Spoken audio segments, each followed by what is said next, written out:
Olá, pessoal, estamos muito alegres para poder gravar esse primeiro episódio do nosso podcast, o podcast aqui da Educar e Nutrir. Tá? Já vamos convidando vocês aí para curtir o vídeo, fazer o seu comentário sobre esse tema tão importante, tão relevante e compartilhar também esse vídeo, né, com mais pessoas para a gente poder difundir essa palavra tão importante aí para mais famílias e mais escolas também. Estamos aqui hoje, então, com a idealizadora do programa Educar e Nutrir na Escola, cofundadora da empresa, né, da editora Educar e Nutrir, Silvana Cupo, nutricionista, mestre em educação, para a gente bater um papo muito atual e muito importante. Silvana, antes de mais nada, então, aí já partindo para o primeiro assunto, gostaria que você comentasse brevemente um pouco sobre a importância do ensino nutricional num currículo escolar. A escola é onde nós passamos muitas horas da nossa vida e onde as nossas crianças passam mais horas ainda, né? Porque conforme os anos foram passando, as gerações, né, foram mudando e hoje a criança passa praticamente o dia todo na escola. Então, sempre foi o melhor local para a gente aprender as coisas de forma didática, de forma sequenciada, por eles estarem presentes todos os dias, né? Então isso é muito interessante que a gente leve também a nutrição para o currículo, como se faz com as outras matérias. Então, aprender de forma sequenciada é extremamente eficaz e importante em qualquer área da vida, assim como a aprender a se alimentar. Então, a proposta, no caso da programa Educar e Nutrir, uma vez que ele é inserido na grade curricular, ele não é uma submatéria ou uma aula extracurricular, não é? Não, ele não é uma submatéria, ele é um complemento da grade curricular. Então, o que que nós vamos ter, né? Vamos ter aulas semanais, porém aulas contínuas e em vários anos. Nós começamos lá na educação infantil, 2 aninhos, e vamos ensinando de forma sequenciada em todos os anos, preparando sim um indivíduo saudável para a vida toda. Você comentou que então inicia a partir dos 2 anos. Há diferença na questão de uma atividade para uma criança de 2 anos, para uma criança talvez de 5, 6 anos? Sem muita diferença. Nosso material, ele é baseado nosso programa ele é baseado na BNCC, que é a Base Nacional Comum Curricular, que especifica o que é adequado para cada faixa etária. Então, é muito diferente o que a criança vai trabalhar aos 2 anos, 3, 4, 5, e é preciso que nós, partamos, né, desse princípio pedagógico, didático, que a atividade, de experimentação que acontece aos 2 anos, né, o toque, num papel, o toque numa terra, numa areia, assim é o toque no alimento também. Então é diferente a forma com que nós vamos apresentar esse alimento em cada faixa etária.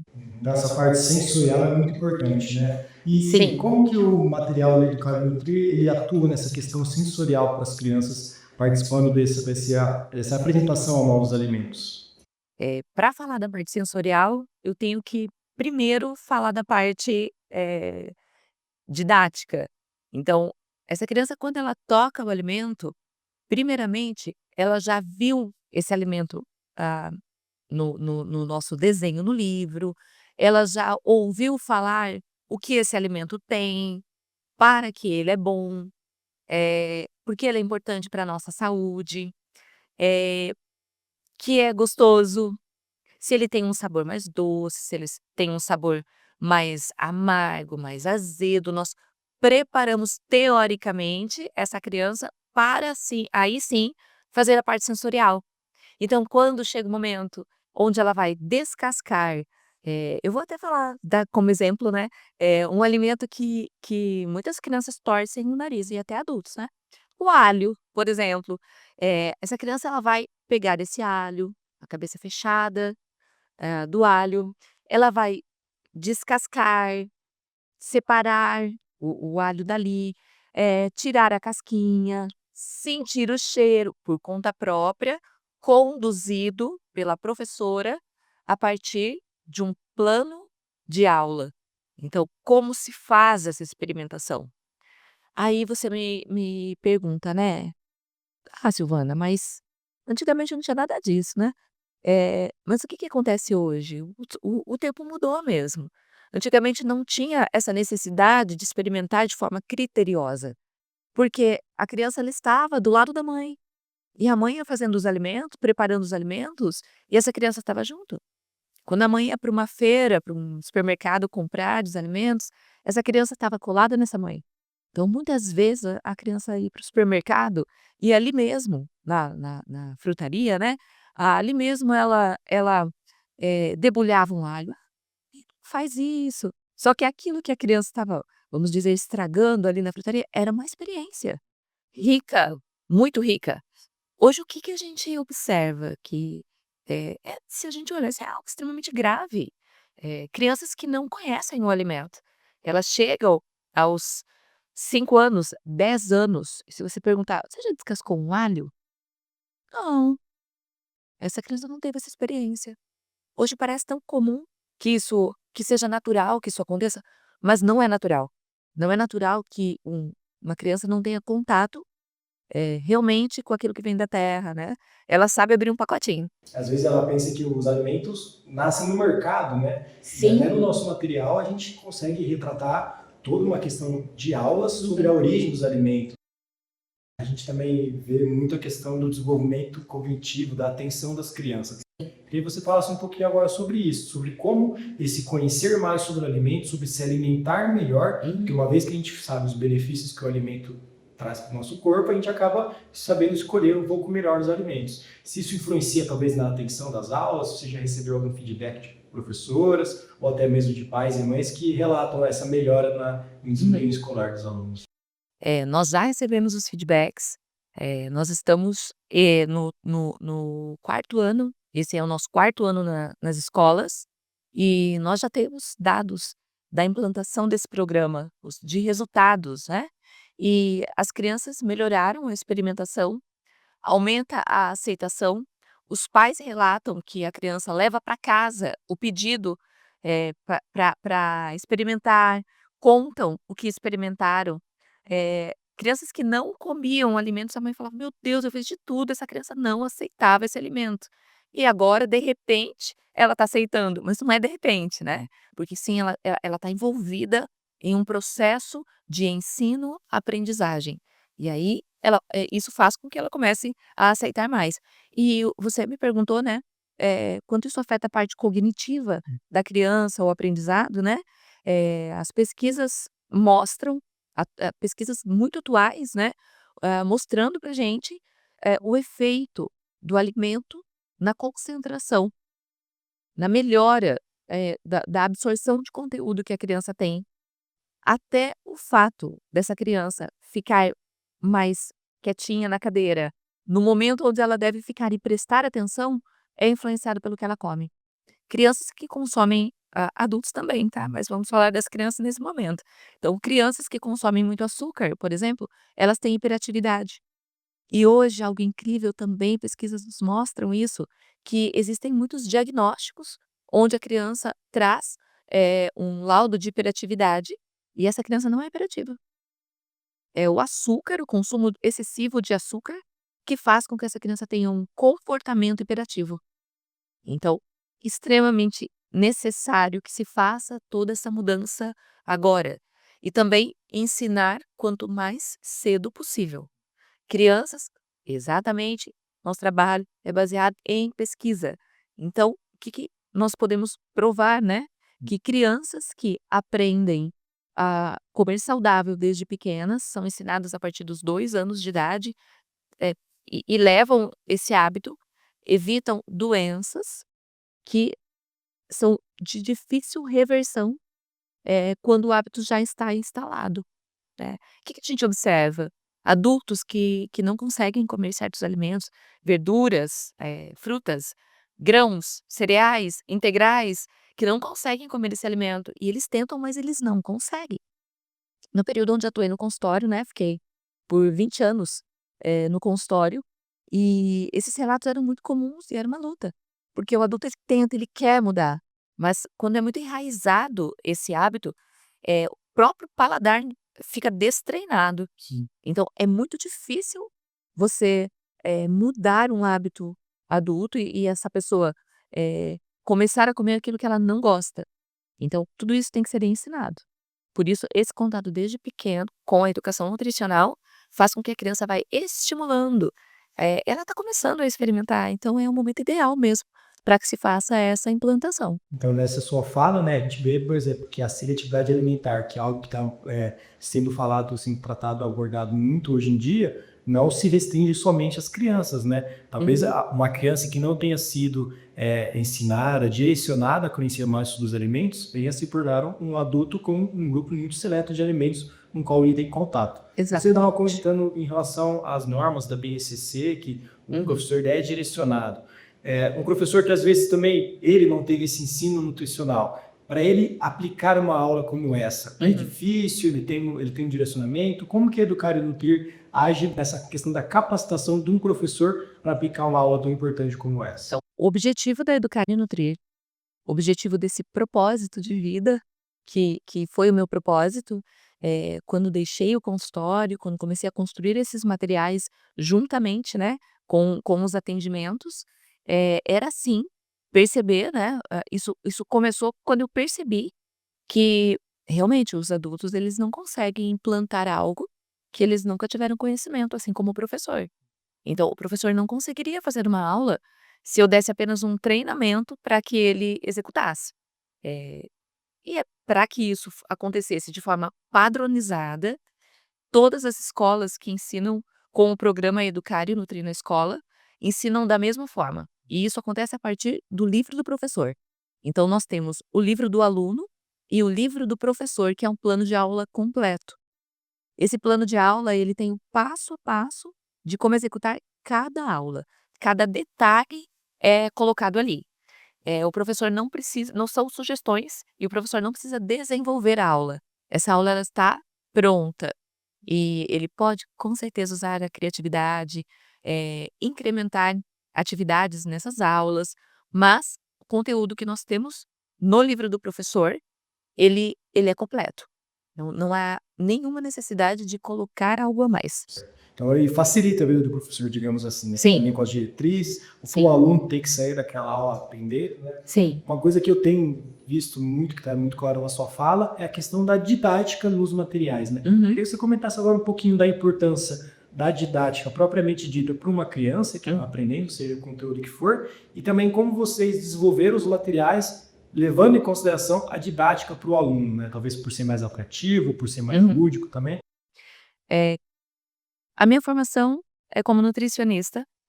Sou nutricionista de formação, tenho especialidades na área de nutrição clínica, adoro, sempre gostei de ensinar, eu fazia isso no meu consultório ensinando, né, o tempo todo, mas, me veio a necessidade de me aprofundar mais na parte pedagógica. Eu queria entender o passo a passo, para que fosse algo realmente eficaz. E aí eu fui fazer um mestrado na área de educação. Então fiz o mestrado em educação e esse mestrado me fez clareou para mim, né, o passo a passo detalhado de cada fase, de cada etapa, de como tinha que ser a questão didática. E ensinar de forma didática é ensinar com uma sequência, onde essa sequência ela vai sendo construída. Eu sempre dou o exemplo, da leitura. Como uma criança, de repente ela escreve seu nome, e ela compreende as letras, e ela compreende a escrita, e é como nós adultos que somos alfabetizados, todo esse processo aconteceu. Não é fácil, né, escrever. Comer também não é fácil.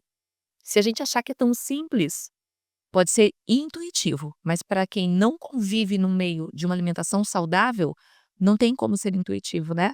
Então aí precisa ser aprendido de forma sequenciada, que é essa questão didática. Nós trabalhamos, os alimentos um a um e cada um é ensinado nesse processo. E o que que conta essa didática nutricional?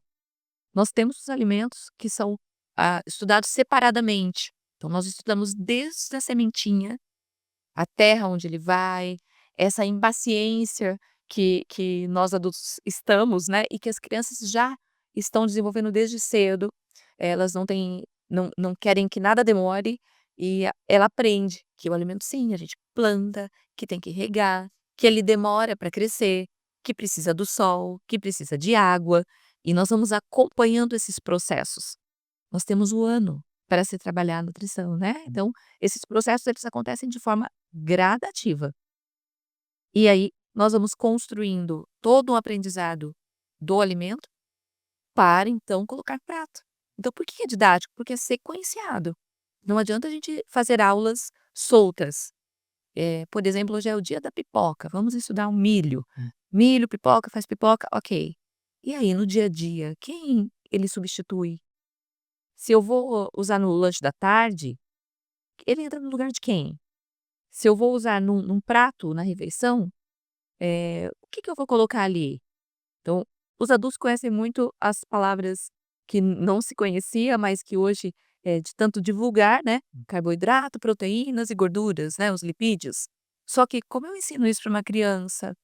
Então eu uso que o alimento dá energia, que o alimento regula nosso corpo, que o alimento constrói nosso corpo, que são os energéticos, construtores e reguladores. E ela vai entendendo. O que que o milho é? Ah, o milho é um alimento energético. Nós vamos repetindo e construindo o nosso quadro dos alimentos, que é o nosso material de apoio, que faz com que isso se torne muito visual. Então, nós temos uma sequência. E aí, depois disso, ela vai saber onde vai no prato. E eu brinco que são os parentes do milho, né?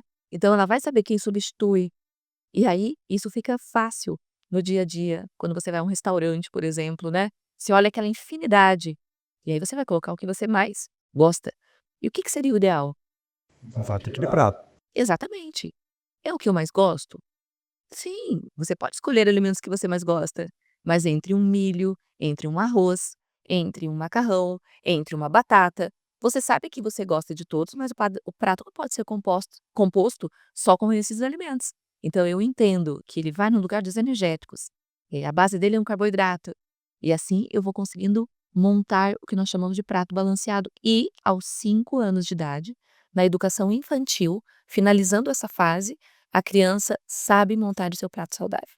Olha, então, desde quando ela entra ali com 2 anos, Uhum. tendo contato com esse ensino, Uhum. se eu levar meu sobrinho num restaurante, talvez ele me ensine a balancear. Exatamente. Ele consegue fazer esse processo, assim como ele aprendeu a escrever, ele aprende a montar o seu prato balanceado. Muito legal essa analogia da fábula, né? Você aprender Uhum. a formar frases, a formar textos e Sim. conhecer os elementos, né? Conhecendo também o que eles surtem no nosso corpo durante a aula, o aluno consegue, então, a criança consegue levar até esse conhecimento para casa. Que Exatamente. bacana essa troca. Silvana, eu gostaria que você deixasse agora uma fala para os pais que estão nos ouvindo, os professores, os coordenadores, todo o corpo pedagógico de uma escola que está nos ouvindo. Eu queria que você falasse, então, desse um breve resumo da importância da inserção didática, como você muito bem frisou, da educação nutricional na grade curricular. Comer é algo da vida toda, né? Nós já nascemos e já recebemos nosso primeiro alimento, não é verdade? Então, isso é algo que nós é maravilhoso, mas nós podemos até dizer que é algo comum, né? Ensinar nutrição da forma correta não é simples e hoje é incomum. Então, infelizmente, né, é ensinado, as escolas têm educação nutricional, muitas delas.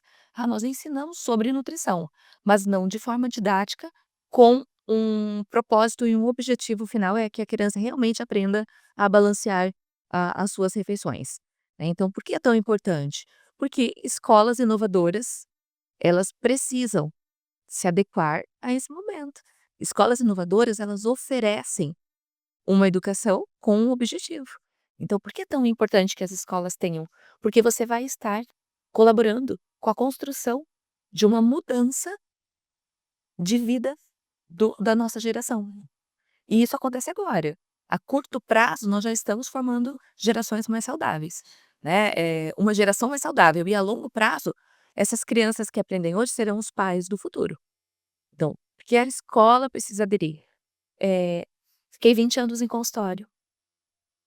Sei que pude trabalhar diretamente com a vida de muitas pessoas e com muitas mudanças, mas por que que não aconteceu uma mudança nos índices de obesidade, seletividade alimentar? Porque, uma pessoa só não consegue fazer um processo tão grande como deve acontecer agora. A escola, sim, consegue fazer esse processo acontecer. Então, É preciso que a educação nutricional seja feita de forma didática dentro da escola. É o melhor lugar para que esse processo realmente aconteça de mudança, de dados mesmo. Eh, Silvana, você está sonhando muito alto, né, quando você sonha muito alto, não sou eu que sonho alto, né, é um propósito. Propósito é uma missão, transformar sim a saúde e a vida das nossas crianças que serão os adultos do futuro.